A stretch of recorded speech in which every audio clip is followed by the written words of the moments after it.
You're always saying you're cold, so I set up a bonfire in the yard for you. Go warm yourself up there. Freezing from the cold, my mother-in-law pointed to the backyard visible from the window.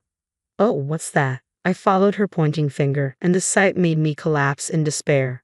My name is Rosetta, a 27-year-old working housewife. I work part-time at a nearby supermarket. My husband, Andy, is an office worker and is 29, 2 years older than me. We have a 1-year-old son named Daniel. About a year before Daniel was born, we started living with Andy's family. Andy's father had passed away before our marriage, and since his mother was living alone, we decided to live together to save money for our child. From then on, the subtle jabs from my mother-in-law increased. After giving birth, I took a break from work to focus on Daniel, but she would say, "I can take care of Daniel. Why don't you work outside? Isn't it normal for a daughter-in-law to work when living together? Yet you're so lazy living here." I had gained weight after Daniel's birth, and she would scold me, saying, "You're getting fatter because you're lazy." So despite feeling unwell, I started working again. However, I wanted to take care of Daniel, so I didn't work full-time. But my mother-in-law would say, "Can't you work more?" I explained, I could, but Daniel is still young, and I want to spend more time with him. "Oh, are you saying you're not satisfied with me taking care of him? I raised Andy. I can raise a child better than you, who got sick right after giving birth. Just increase your work hours." I was overwhelmed by my mother-in-law's attitude, but I told Andy she wants me to work more, but I don't want to reduce my time with Daniel. Can you talk to her? Mom knows better about raising kids. You're just working part-time, right? We're living here to save money, so just do as she says. Plus, you haven't lost your post-pregnancy weight. Andy mocked my weight and told me to work more. One day, my mother-in-law called my workplace and asked them to increase my hours. The part-time leader at the supermarket was her friend, so my hours were increased. I couldn't oppose the decision. When I got home, I had to cook for my mother-in-law and Andy, clean the house, and even clean up after my mother-in-law's tea parties with her friends. I hardly had time for Daniel. "Leave Daniel to me. You should focus on work and house chores. You haven't lost any weight, have you?" It's unsightly, my mother-in-law kept making such remarks. But when Daniel made a mess or cried at night, she'd say, "You're his mother. Handle it. Can't you even discipline him properly?" "Don't neglect Daniel when he's in trouble, Mom," I said one day after cleaning the yard as my mother-in-law had instructed. Andy noticed me and said, "Why are you so dirty? Don't come into the house like that." I was cleaning the yard as mother-in-law told me. I do all the housework while she just holds Daniel all day and doesn't do any chores, I retorted, unable to hold back. "Don't criticize Mom. You're not doing much either. Can you please go?" Andy looked annoyed and pointed towards the other room without making eye contact with me. That was the moment I decided to divorce him. Most of my salary went to household expenses, but I started recording my mother-in-law and Andy's words on my phone and kept a diary of daily events. One winter day, I asked Andy for some money to buy winter clothes. "Winter clothes? Wear what you wore before. You earn so little yet want luxuries. The old ones don't fit. I need new ones." "You gained weight again. Unbelievable." Andy threw a $50 bill at me. "This should be enough for a few clothes." "Thanks." I knew $50 would only get me one piece of outerwear, but I was preparing for a divorce and waiting for the right moment to leave Andy's family home. So, I gratefully accepted the money and bought a down jacket on my way home from work. However, the next day, I faced a shocking situation. I couldn't find my new down jacket anywhere. I asked my mother-in-law, who was relaxing in the living room, "Have you seen my down jacket?" "Oh, I thought you didn't need it anymore, so I threw it away." "What?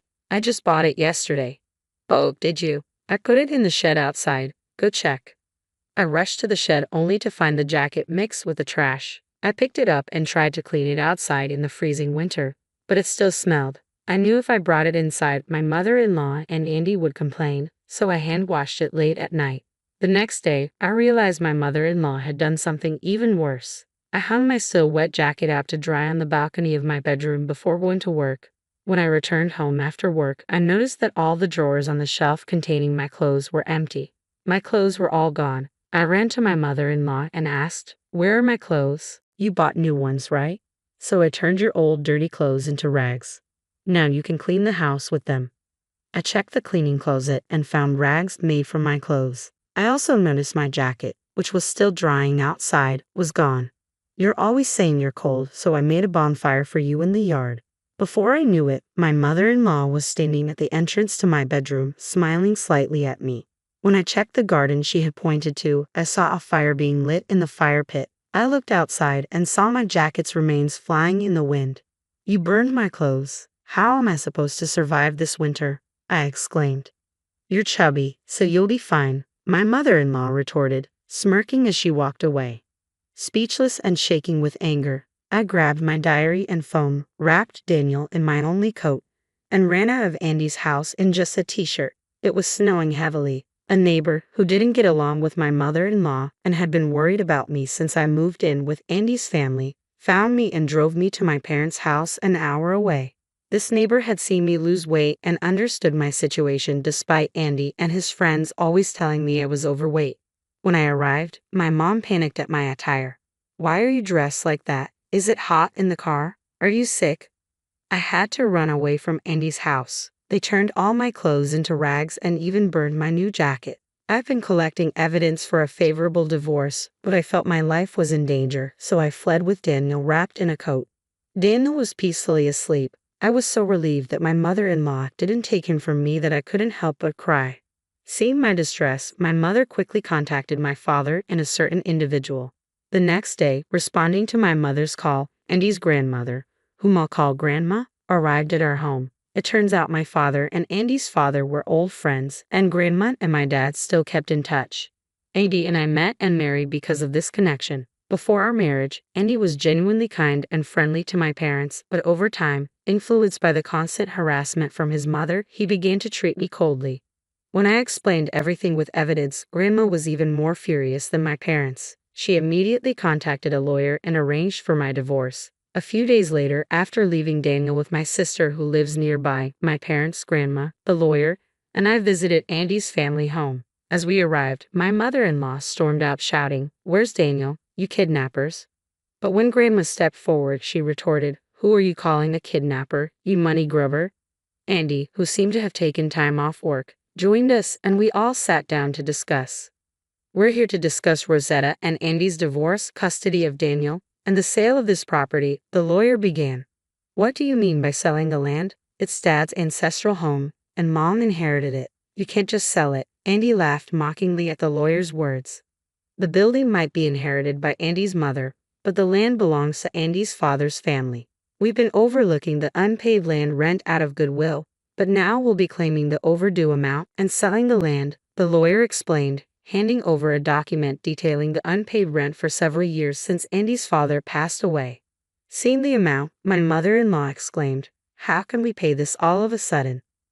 Grandma silenced her with a stern quiet. She continued, "We've been notifying you every month. You chose to ignore it, and more importantly, make amends for how you've treated Rosetta.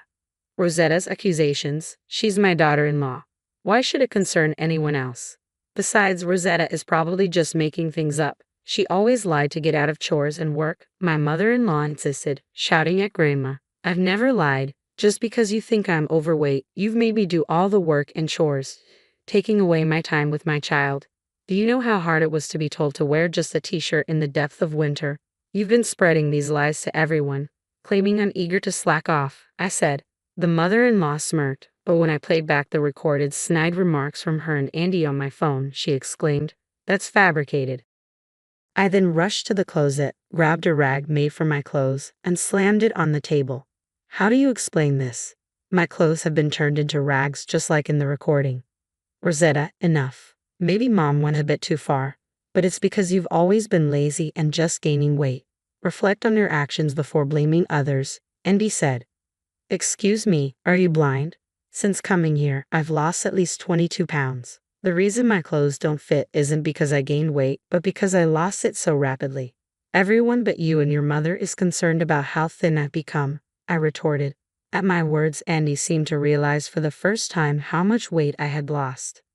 "I regret ever leaving Rosetta in your care," my father said, clenching his fists on his lap and glaring at Andy and the others. "I'm holding back my anger towards you right now, but I've mostly taken care of Daniel. Rosetta can't possibly handle him. We'll even go to court to ensure we live with Daniel." That's fine, but courts usually favor the mother. And do you think they'll trust people who didn't even notice Rosetta's weight loss with Daniel? Can you afford a lawyer and court fees? I'll also claim alimony and land rent for this house. The lawyer calmly reiterated the situation. The mother-in-law seemed to realize they couldn't afford it. This is so unfair. Who's being unfair? You both bullied Rosetta and even tried to take Daniel away. Where did the money Rosetta earned go? Why did she flee to her parents' house in a t-shirt carrying Daniel in a snowstorm? My usually silent father-in-law suddenly began to cry and loudly blamed the mother-in-law. I'm truly sorry. We'll make sure to make amends for spoiling him and causing Rosetta such pain. Rama spoke to us, then Sigma the lawyer. Just pay what you owe. We'll cut all direct contact with you and inform our relatives. After that, I resigned from my part-time job, informing the headquarters about the mother-in-law's interference. The company apologized. While I never heard about any punishment for the mother-in-law's acquaintance, I was told that ensured no power imbalances among part-timers. A few weeks later, my divorce from Andy was finalized. I won custody of Daniel and received a fair amount of child support.